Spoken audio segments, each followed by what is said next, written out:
Hey, what's going on, everyone? I'm back again with another video, and this time it's actually going to be a Cowboys related video. I haven't done that since our loss to the Arizona Cardinals, my rant on that game.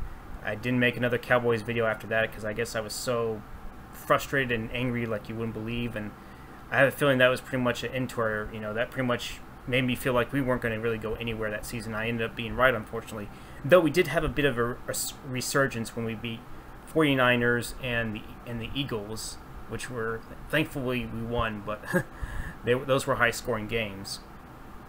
But because the NFC East was still surprisingly up for grabs, but we didn't win the final game against New York, and thankfully after that Mike Nolan was dismissed and fired because, boy, we were pretty fucking horrible on defense under his guidance.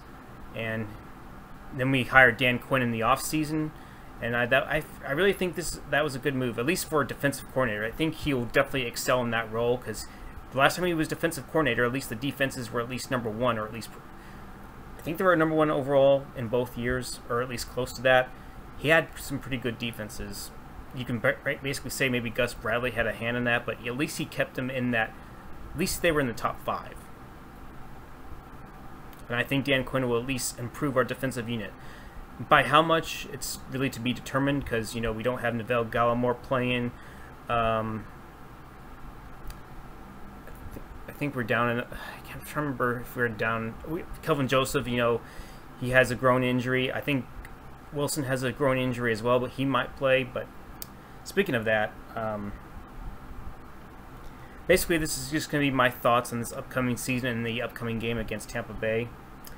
And yeah, I definitely think our defensive unit will improve, but it's to be determined how far we will actually be improved.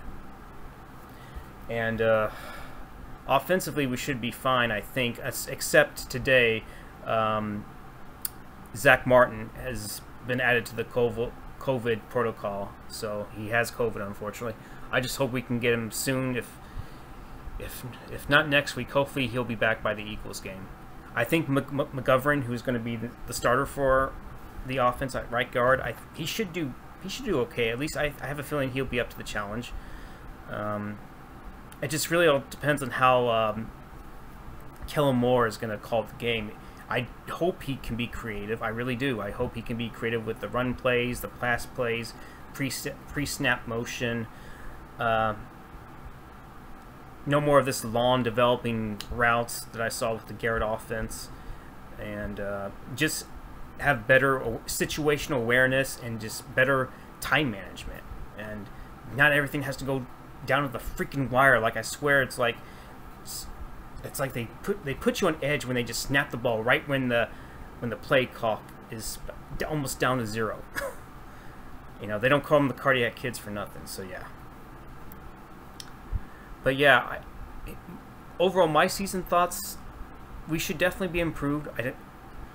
But I think we'll go as far as the defense will take us, and as far as Dak will take us. While Dak, has unquestionably great leadership. He's still kind of dealing with the soreness from his throwing arm, and you never know when something like that will flare up. And well, I think Lyle Collins will play. He had a neck stinger, so. A neck stinger, I should say, if I pronounced that correctly. See, our O-line, well, hopefully they be healthy. They are dealing with nagging injuries, and I feel like by the time the season ends, if we are in the playoffs or if we're at least advanced past, the divisional round, we definitely should be looking at O-line this coming year, because Lyle Collins is definitely developing some nagging injuries. You never know when Tyrone Smith will have some back injuries or another stinger-related type of injury. You just never know, because now, Martin even had his fair share last year. And our center, while he may be good and could almost come close to being Travis Frederick, he had a history of injuries too. So our line is definitely going to be a cause of concern coming into this season. So yeah.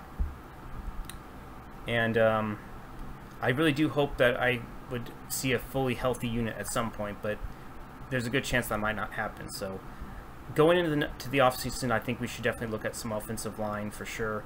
because especially since Dak signed that contract, that 4-year, 160 million contract, if you heard that correctly. So yeah, but yeah, the game against Tampa, I think we have a chance to win, but it's not going to be a gimme, that's for sure. Because you're facing up against the GOAT and Tom Brady. Their defense was pretty good. I mean, they just literally destroyed Patrick Mahomes. Of course, he didn't have his starting tackles, but they were able to stop him and find a way to limit him. And Dak's going to be rusty because he didn't play in any of the preseason games. So there you go.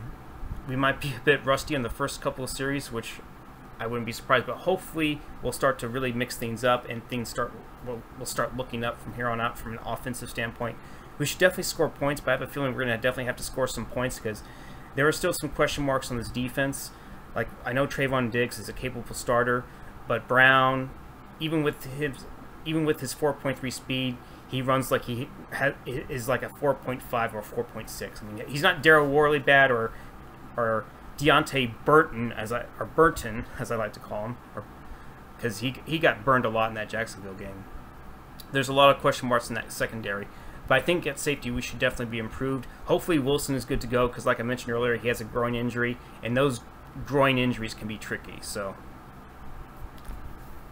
I expect some improvement, but we're facing Tom Brady. We're going to have to score a lot of points because even at what, 40-plus years old, he's still a damn good quarterback, and he may not be mobile, but he certainly has a way of seeing the field. So there's a good reason why he's accurate, and there's a reason why you want him in that 2-minute drill.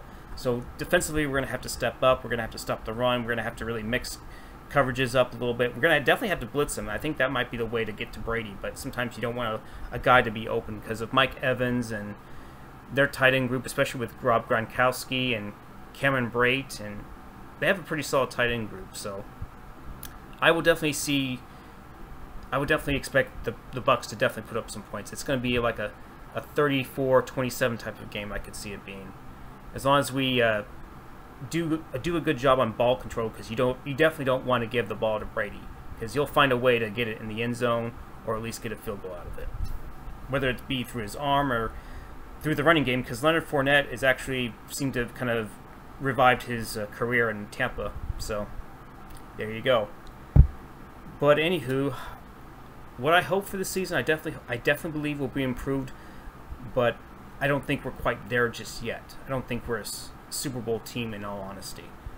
I think we'll definitely be an improvement, and if we get to the playoffs and we get past the divisional round, that'd be a huge boost. And I really hope this season is going to be an improvement. I really do hope so. I just hope it's going to be better than a mediocre season. Like, I would say 8-8, but there's 17 games, so I hope it's going to be better than just an 8-9 record or a 9-8 record. I really hope it's going to be at least better than that. So